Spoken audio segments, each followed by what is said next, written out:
सुख मांगत दुख आगल आवे, सो सुख हमू न मांगे भावे। क्योंकि हर सुख दे पिछे दुख होंदा है। तो जे मैं सुख मंग लिया तो दुख भी आ जाएगा, जे मैं जन्म मन लिया तो मरण भी आवेगा, जे मैं जवानी मंग ली तो बुढ़ेपा भी आवेगा, जे मैं सुख मंग लिया तो दुख भी आवेगा। आप मंगदे ही नहीं चाहिए। बड़ी हिम्मत की गल है, बड़े सूझ समझ की गल है। सुख मांगत दुख आगल आवे, हे प्रभु तू कला जन्म बनाया ही नहीं, जन्म नाल मरण बना देता है। तू कला दिन बनाया ही नहीं, दिन दे नाल रात बना देती है। तू कला सुख बनाया ही नहीं, सुख दे नाल दुख बना देता है। धन गुरु नानक देव जी महाराज कहते हैं, जो अरदास करता है तो हे प्रभु मैनू सुख दे, सिर्फ सुख दे, कदी दुख ना दें। तो हुण गुरु नानक दे बचन सुनो। गुरु नानक देव जी कहते झक मारदा है, ये झक पिया मारदा है। पंक्तियां सुन लेना। नानक बोलन झखना, मैं यथार्थ गल्लां तुहाडे सामने रख रहा। नानक बोलन झखना, ये बोलना झक मारना है। केड़ा? नानक बोलन झखना, दुख छड़ मंगे सुख, सुख दुख दोवें कपरे पैरे जाए मनुख। ये झक मारना है, सिर्फ मैनू सुख दे। सिर्फ सुख है ही नहीं। तस्वीर दे दो रुख ने, हर सिक्के दे दो पहलू ने। संसार दे दो पहलू ने, जन्म है मरण है, दिन है रात है, खुशी है गमी है, हासे ने रोने ने। कबीर कहते हैं आप सुख मंगते ही नहीं, जन्म मंगते ही नहीं। जन्म मनिया तो मरण भी नाल आवेगा। आप मंगते ही नहीं, गल खत्म। दूसरे ने भगत नामदेव, इन्हां दा ढंग हो रहा है। ये कहते ने जे राज दें तां कमन वडाई, जे भीख मंगाए तां क्या घट जाई। जे तू मैनू छत्रपति राजा बना देवें, साडा वध की जाना है। तो जे तू दर दर दा भिखारी बना देवें, साडा घट की जाना है। सानू राजा होना भी कबूल, सानू भिखारी होना भी कबूल। सानू सुख भी कबूल, सानू दुख भी कबूल। सानू दिन भी कबूल, सानू रात भी कबूल। सानू जन्म भी कबूल, सानू मरण भी कबूल। ये नामदेव मैनू दोवें ही कबूल ने, मेरे लिए दोवें बराबर ने। कबीर कोई थोड़ी जिहियां बारीक गल करते हैं। हे प्रभु आपां दोआं दे ही त्यागी, नहीं चाहिए जन्म, नाल मरण चलेगा। नहीं चाहिए सुख, फिर नाल दुख मिलेगा। हुण तुसीं किस तरह अंदाजा लगाओगे ऐ मनुख कितना क दुखी है? पहले नाप तोड़ कर लेना कितना क सुखी है। वह जितना सुखी है उतना ही दुखी है। ये दावे नाल मैं कहना, इस चक्कर च ना पैना। ये इतना वड्डा सुखी है तो सुखी होवेगा नहीं, उतना ही वड्डा दुखी है। बड़े बड़े जो दीसें लोग, तिनको व्यापे चिंता रोग। तुसी दुख नू किस तरह नापोगे? ये बंदा कितना क दुखी है? दुख नू सीधे नहीं नाप सकेगे। पहले नापो सुखी कितना है, वह उतना ही दुखी है, उतना ही दुखी है। ये दोवें इकट्ठे ही चलते हैं, दोवें इकट्ठे चलते हैं। कबीर की समझ है। कबीर कहते हैं प्रभु आप नहीं मंगते, गल खत्म। नहीं चाहिए सुख, नहीं चाहिए दुख आवेगा। सुख मांगत दुख आगल आवे, मंगदा मैं सुख हाँ, सुख दे नाल दुख भी आ जाता है। हुण किवें कहोगे? तुसी कॉइन कोई सिक्का मंगो किसी को, ते आखो इहदे एक पासा दे दे, दूजा पासा तू अपने कोल रखो। सिक्के दे दोवें पासे कोल जेब विच रखने पैणे ने। एक पासा किस तरह? ये तो दोवें इकट्ठे ही रखने पैणगे। सुख दे नाल ही दुख जुड़िया होया है, जन्म दे नाल ही मरण जुड़िया होया है। ये भी मैं अर्ज करा। फूल खिलता है मुरझाने का तखय्युल लेकर, जिसे हंसता हुआ पाओगे वो परेशान होगा। ये चिकने छुपने चेहरे, मुस्कुरांदे हुए चेहरे, पता नहीं अंदर कितना रोना छुपाई बैठे ने। उपर दे भुलेखे च ना पै जाना। ये भी मैं अर्ज कर दिया, किधरे इस चक्कर च ना पैना।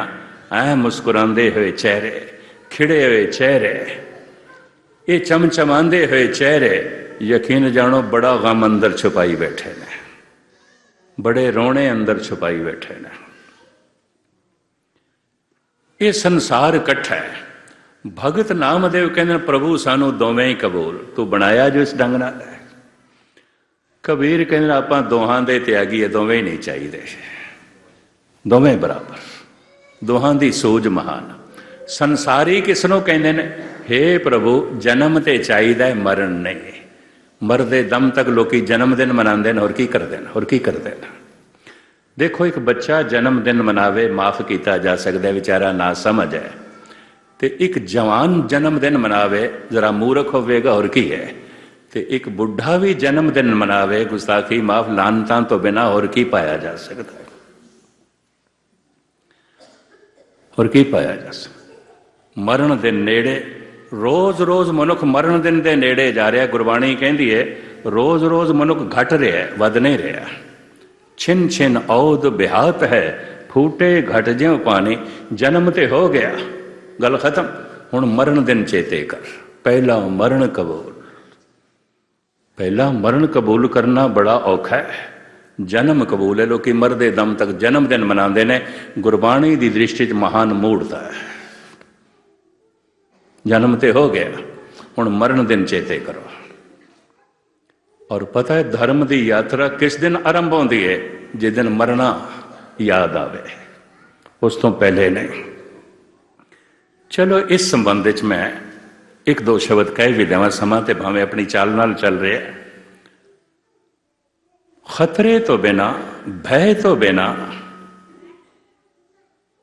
मनुख का मन एकाग्र नहीं होता। तुसी आखोगे एक ही आख रहे हैं, ठीक कह रहे हैं। धर्म की साधना कहते ना मन एकाग्र करो, एकाग्र करो। बिना डर तो मन एकाग्र नहीं होता है। गुरु तेग बहादुर साहब जी के शब्द की मैं व्याख्या गुरु तेग बहादुर साहब जी महाराज के पुरब से कर रहा सी। गुरुद्वारा सीसगंज साहब पिछले साल की गल। रे मन राम स्यों कर प्रीत, गुरु तेग बहादुर साहब। भी किवें प्रीत करिए उहदे नाल? प्रीत पैदा करने का साधन की है? कहते प्रीत हो जाती है, कीती नहीं जाती। प्यार हो जाता है, कीता नहीं जाता। तो आखिर फिर भी प्यार के पैदा होने का कोई ना कोई साधन तो होवेगा, कोई ना कोई बीज तो होएगा, कोई ना कोई उपराला तो होवेगा। जिन्हों रोज रोज याद करो, याद करो, याद करो, कीती हुई याद एक दिन प्यार बन जाती है। महाराज कहते ने रे मन राम स्यों कर प्रीत, सरवनन गोबिंद गुण सुनो और गाओ रसना गीत। जबान नाल उसदे गीत उचारण करो ते कन्ना नाल सुनो। सरवनन गोबिंद गुण सुनो और गाओ रसना गीत। मैं हुणे सरदार मनजीत सिंह नूं कह रहा, जिहड़ा उपर लिखिया होया आंदा है, ये तो तुसीं पढ़ोगे, सुन नहीं सकते। कीर्तन नूं पढ़ना नहीं, कीर्तन नूं सुनना है। गल समझ च नहीं आई। ध्यान साधना तो असीं बहुत दूर चले गए। कीर्तन हो रहा है, अखां मीट के या खोल के ध्यान नूं अंतर्मुखी करो, सुनो। तो अखां इत्थे टिक गईयां, की सुनोगे? पढ़ोगे। तो पढ़िए जेते बरस पर बरसिए जेते मास, पढ़ते रहो सारी जिंदगी। खेड सुनन नाल बढ़ेगी। सुन के शब्द ने अंदर जाना है। अमृत वेले बाणी पढ़ो, और इस वास्ते पढ़ो कि पढ़ना एक दिन जपना हो जाए। जप मन मेरे गोविंद की बाणी।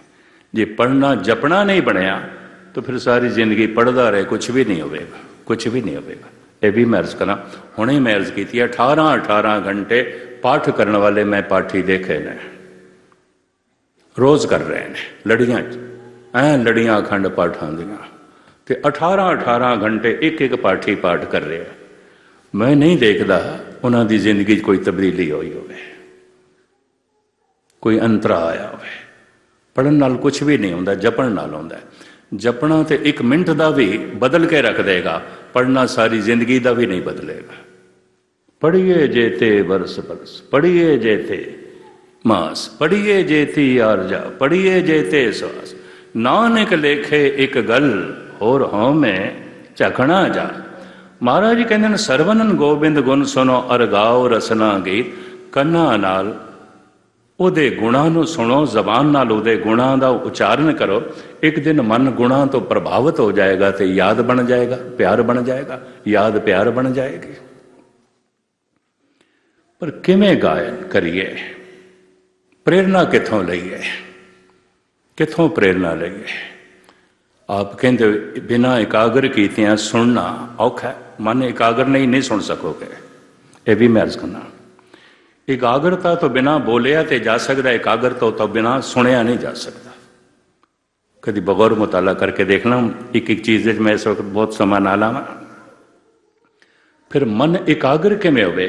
ਖਤਰੇ ਤੋਂ ਬਿਨਾਂ ਮਨ ਇਕਾਗਰ ਨਹੀਂ ਹੁੰਦਾ।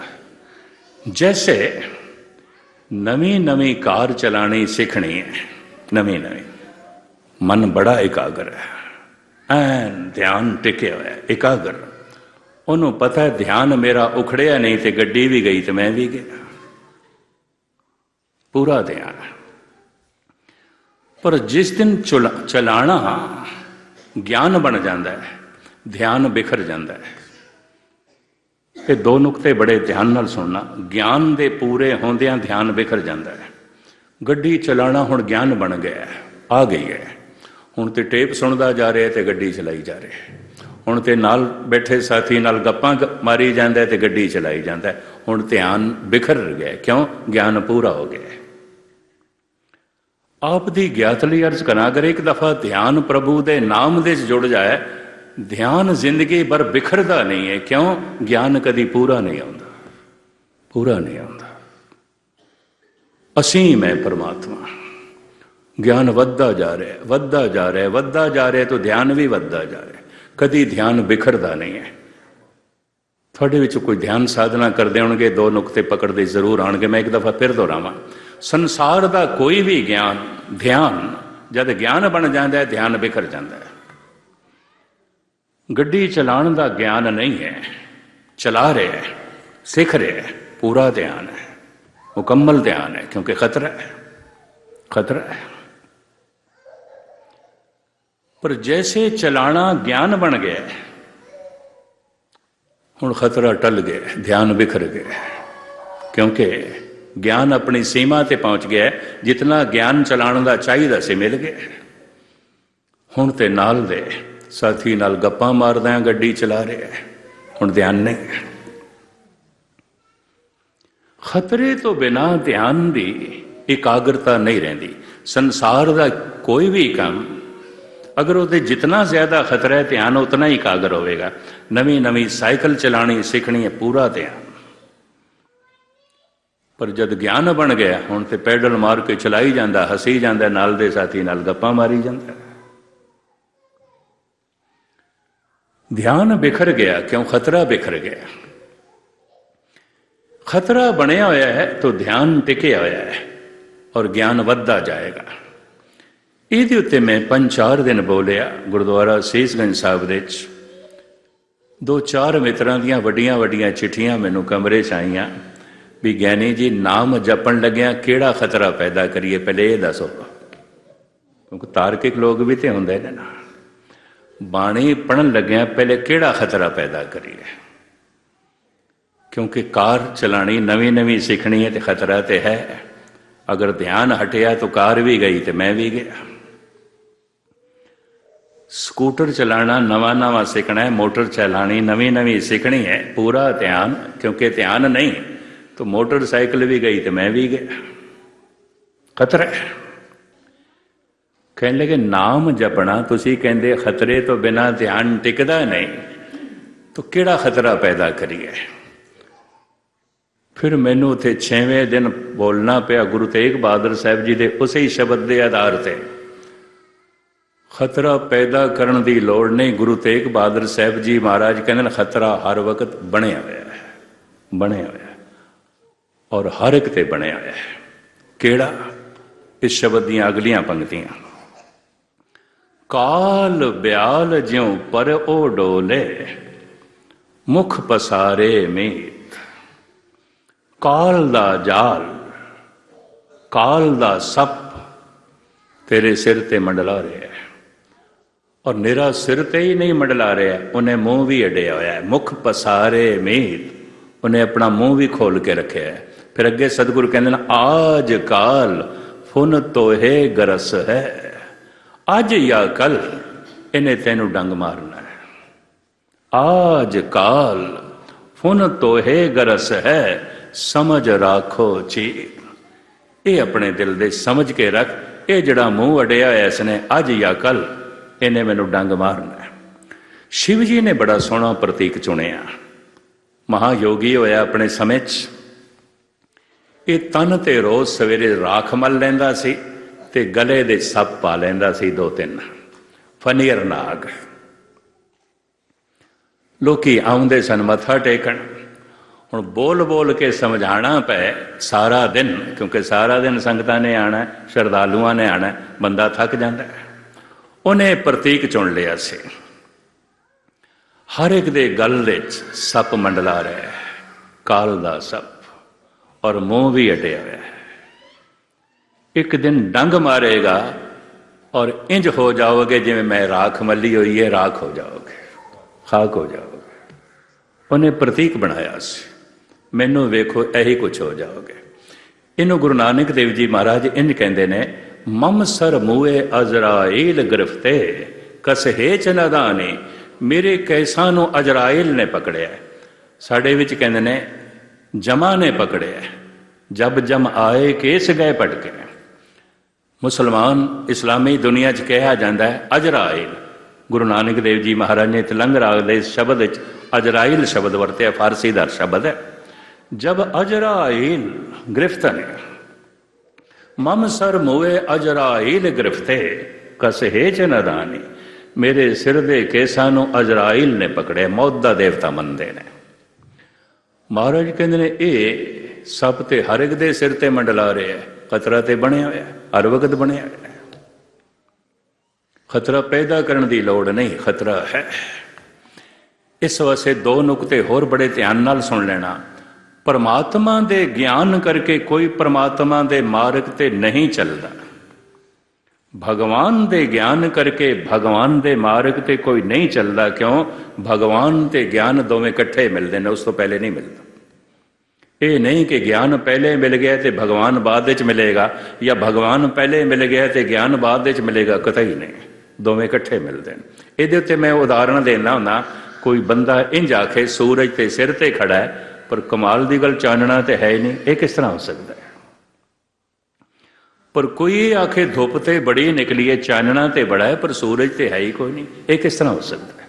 सूरज है तो चानना भी है, चानना है तो सूरज भी है, भगवान है तो ज्ञान भी है, ज्ञान है तो भगवान है, दोवें इकट्ठे प्रगट होंदे ने। ये दोवें इकट्ठे प्रगट होवन, क्योंकि ज्ञान यह अक्षरी ज्ञान है जो मैं थोनू सुना रहा, अनुभवी ज्ञान नहीं है। अनुभवी ज्ञान भगवान दे नाल ही प्रगट होंदा है, जिन्हों ब्रह्म ज्ञान कहते हैं। जिंदगी बदल जाती, महारस, महा आनंद, महा खेड़ा, ये बाकी सब अक्षरी ज्ञान है। ये नाल जिंदगी चलती है, चलाई जा सकती है, सत्संग किए जा सकते हैं, जिंदगी बदलती नहीं है, बदलती अनुभवी ज्ञान नाल। अनुभवी ज्ञान ते भगवान दोवें इकट्ठे प्रगट होंदे ने।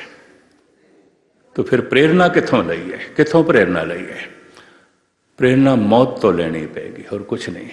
महाराज कहते रब नूं तू बाद विच कबूल, पहला मरण कबूल। छड़ रब की गल बाद विच देखांगे, पहले मरना कबूल कर, पहला मरण कबूल।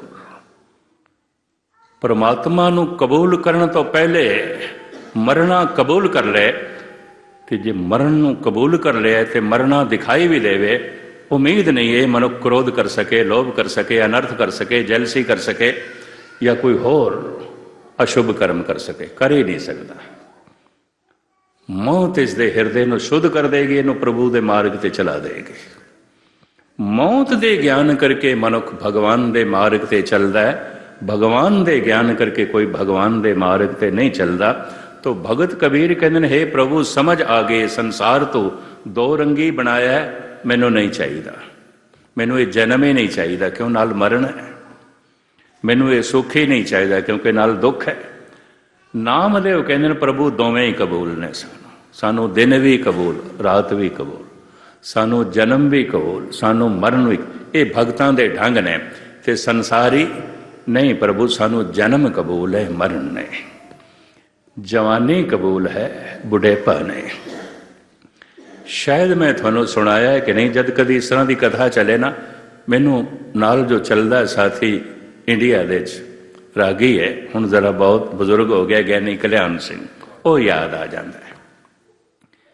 इंडिया दे जद रेलवे दी सीटां बुक कराणियां होण ते अपनी उम्र भी लिखनी पैंदी है उत्थों दे रेलवे ला दे मुताबिक। तो मैं 10-15 साल तो देख रहा सी, वो अपनी उम्र 60 साल लिखाते सन, 60। तो फिर मैं एक दिन पूछ लिया अमृतसर की गल, गोल्डन टैंपल एक्सप्रैस से इन्होंने सारे ने बॉम्बे जाना सी, उन्होंने अपने फार्म के एज जी है ना वो 60 साल लिखी। मैं कहा ज्ञानी जी जे मैं भुलदा नहीं तो मैनू अंदाजन 10-15 साल हो गए देखते हैं, तुम 60 ही लिख दो। कहते 60 ही ठीक है, बिल्कुल ठीक है, कोई बचन ठीक है, की वधाने तुहानू सानू बुढ़ा कहोगे, असीं ठीक हाँ 60 साल दे ही ठीक हाँ। 15 साल तो 60 लिखी जा रहे सन। फिर मैनू एक समझ मिली, बहुत सारे लोग अपनी उम्र घटा के बयान करते हैं या घटा के दिखाने की कोशिश करते हैं, गुस्ताखी ना। जे 70 दे ने ते 60 दसणगे, 60 दे ने ते 50 दसणगे, 50 दे ने ते 40 दसणगे, 40 दे ने ते 30 दसणगे। बीबियां 30 तो अगे उक्की नहीं जांदियां, उक्की नहीं जांदियां, इत्थे ही रहिंदियां। मैं ऐसा देखे, ये हकीकत है, एक सच्चाई है। क्यों? जवानी कबूल है बुढ़ेपा नहीं, जन्म कबूल है मरण नहीं, सुख कबूल है दुख नहीं। तो कौन दसे प्रभु ने बनाई दो इकट्ठे ने, किस तरह करोगे? फिर की होवेगा? सुख आया थोड़ी जियां खुशियां मना लोगे, फिर जितनियां खुशी ने दुख दे बदल जाएंगे, क्योंकि दुख आएगा। जन्म मरण दे बदलेगा, जवानी बुढ़ेपे च बदलेगी। ये तो सिलसिला इस तरह का बनाया है प्रभु ने। एक खिड़े होया फुल मुरझाएगा, ये दोवें इकट्ठे ने, हर वक्त कट्ठे ने। महाराज कहते दूजा लक्षण ज्ञानंग सम दुख सुखंग जुगत निर्मल निर्वैर ने। लक्षण 6 ने। हुण मैं आखिरी अर्थ करना खुलासा, फिर दोबारा थोड़ा नदी नाव संजोगी मेला जो बनेगा मैं करांगा। महाराज अगे कहने ने दयालंग सर्वत्र जी पंच दोख बेवर्जते। उहदी दया सारियां ते आउंदी है, वितकरियां तो रहित। हर वक्त उसका हिरदा दया नाल भरिया रहिंदा है। सेवा करके उसनों खुशी मिलती है, सेवा दया तो निकलती है। वो सेवा करने लई सेवा नहीं करता, उसकी दया तो सेवा निकलती है, जिमें फुल्लां तो महक निकलती है। वो सेवा करता नहीं, उस तो सेवा होंदी है। दोहां च अंतरा समझ लेना। वो सेवा करता नहीं है, सेवा उस तो होंदी है। उस तो इस तरह निकलती है जिमें फुल्लां दे चों सुअपण निकलता है, जिमें फुल्लां दे चों महक निकलती है। ये उसका तीजा लक्षण है।